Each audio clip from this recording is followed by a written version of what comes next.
大家好，欢迎来到本期节目。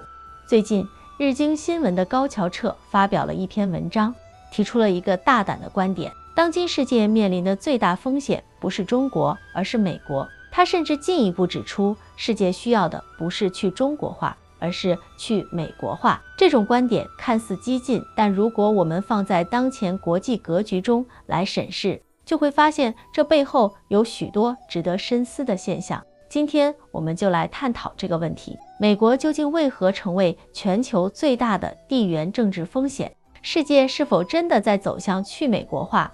以及这将如何影响未来的国际秩序？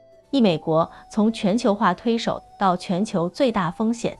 过去数十年，美国一直以世界领袖自居，主导全球经济与政治秩序。然而，随着时代变迁，美国不再是那个推动全球化的引擎，反而成为全球不稳定的根源。贸易保护主义全面抬头。曾几何时，美国是自由贸易的最大倡导者，但如今它却成为全球贸易壁垒的缔造者。自2018年特朗普发动中美贸易战以来，美国对中国乃至全球多国采取一系列制裁措施。2024年特朗普再度当选后，这种趋势变本加厉。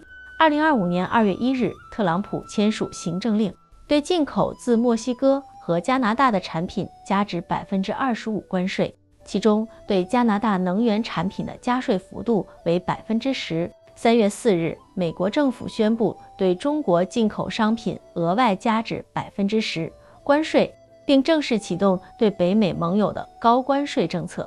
3月，美国再度打压中国半导体产业，强迫台积电和三星选边站，导致全球科技产业动荡。这一系列措施直接打击了全球贸易信心，导致美股大跌，国际市场动荡加剧。美元霸权的信用危机。美元作为全球储备货币，其稳定性曾经是全球金融体系的基石。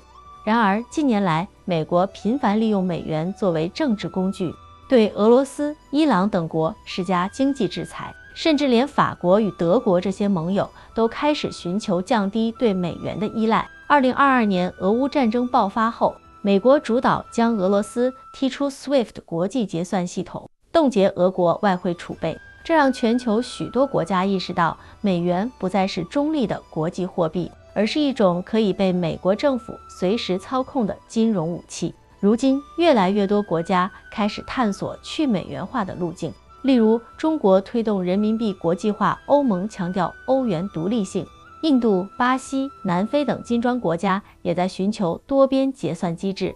中国、俄罗斯、印度、巴西等国推动本币结算，降低对 SWIFT 系统的依赖。沙特、阿联酋等国开始考虑石油交易去美元化，加速美元霸权的衰退。美国长期依赖的美元霸权正面临前所未有的冲击。内部政治极化，治理失控。美国的内部分裂正在加速。2021年国会山暴乱的影像仍历历在目。2024年大选后，美国社会进一步极化，特朗普与拜登支持者之间的对立已经超越党派之争，变成一场国族认同的撕裂。各州政府与联邦政府的冲突加剧，使美国国内治理变得异常困难。共和党与民主党互相否决预算案，导致政府多次面临关门危机。美国的政治不确定性不仅影响自身，也动摇了盟友的信心。当一个国家内部都无法稳定时，它是否还能主导全球秩序？这是一个值得深思的问题。中国是挑战者还是稳定器？如果美国正在衰落，那么中国能否填补这个全球权力真空？这个问题的答案并不简单。供应链的稳定核心。尽管西方大肆鼓吹去中国化，但现实是中国仍然是全球供应链的核心。苹果、特斯拉等企业依然依赖中国的制造体系，即便是半导体产业，台积电也无法完全脱离中国市场。这意味着，无论政治如何变化，全球经济仍然离不开中国。外交政策的克制与多边合作。与美国不同，中国的外交政策相对稳定，特别是在中东、非洲、拉美等地区，中国主要通过经济合作来拓展影响力。而非采取军事干预，这与美国形成鲜明对比。然而，中国仍面临一些挑战，例如体制问题、西方对其国际行为的疑虑等，这些都影响了中国能否真正成为全球领导者。3. 俄乌战争与中东局势，美国影响力的衰退。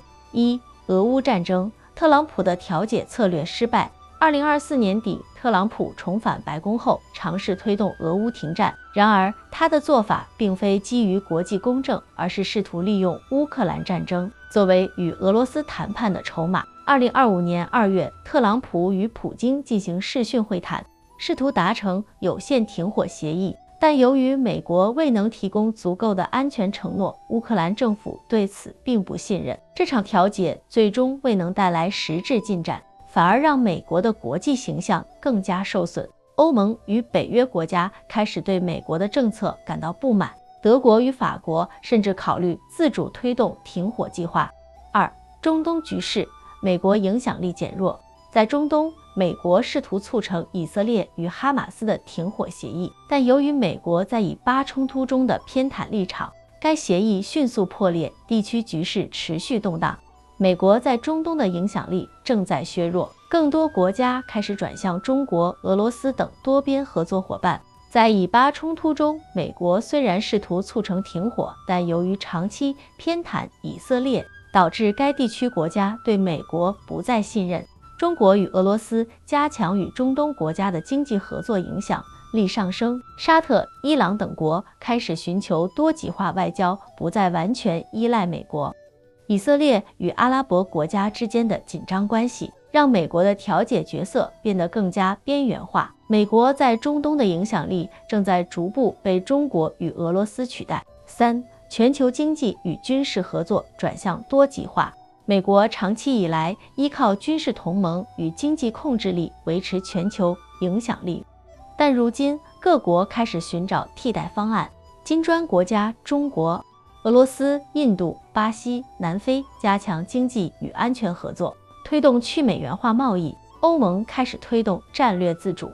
法国与德国呼吁建立独立于美国的欧洲防务体系。日本开始寻求更多亚洲内部合作，减少对美国的过度依赖。这一切都显示世界正在逐步摆脱美国的单极影响，走向多极化的国际秩序。4. 日本与世界如何应对去美国化趋势。1. 日本寻找独立道路。日本作为美国的盟友，长期依赖美国的军事保护与经济合作。然而，随着美国政策的不稳定性增加，日本也在悄悄调整自己的外交与经济战略，例如强化与东南亚国家的合作，减少对单一市场的依赖，推动日元结算，降低对美元体系的依赖，半导体产业自主化，减少对美国技术的依赖。2. 欧洲与全球南方国家寻求战略自主。欧盟逐渐意识到美国并不总是可靠的伙伴，因此开始推动欧元国际化与独立的军事政策。与此同时，印度、巴西等国家也在试图摆脱对美国的依赖，建立多边贸易与安全合作机制。随着美国的不确定性增加，各国正在采取不同的应对策略。欧盟推动战略自主，减少对美国的军事依赖；印度、巴西等国深化金砖国家合作，推动去美元化贸易。阿拉伯国家寻求更多中国与俄罗斯的合作，不再单纯依赖美国的保护。全球正在逐渐告别美国中心的单极时代，进入更加多元的国际秩序。结语：世界真的会去美国化吗？高桥彻的观点虽然激进，但并非毫无根据。美国正在逐步失去其全球领导力，而世界各国正寻找新的平衡点。未来国际秩序或许不再是单极化，而将向多极共存转变。你怎么看待全球去美国化的趋势？欢迎在评论区留言讨论。